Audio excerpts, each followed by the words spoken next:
जगन्नाथाय नमः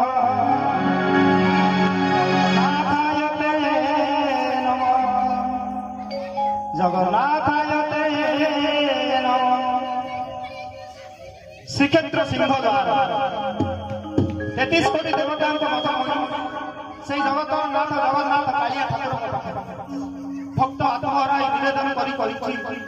हे प्रभु कालिया ठाकुर कालिया शांत मु बहु बार द्वारस्थ हेछि प्रभु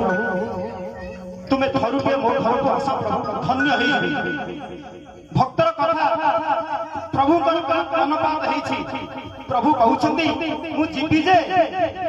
मु रास्ता जानि नै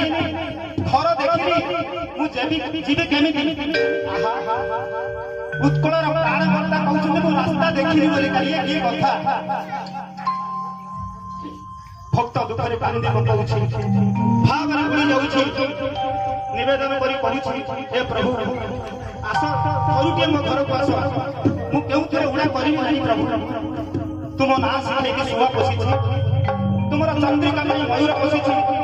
तुम शंख चक्र गदा पद्म धरि चली मु बंशी के माई बाड़ी रे वंश लगे गीत गा अल्ले बड़े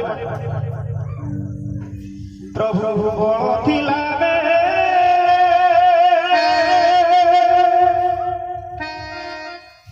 बंधु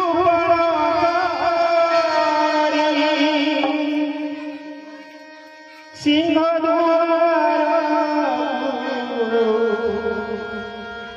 जाइछि केते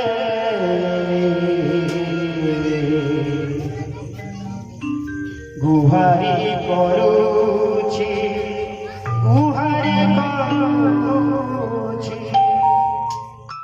गुहारी करूछि मो घर थरे कुणिया हे आसीबा सते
तुलसी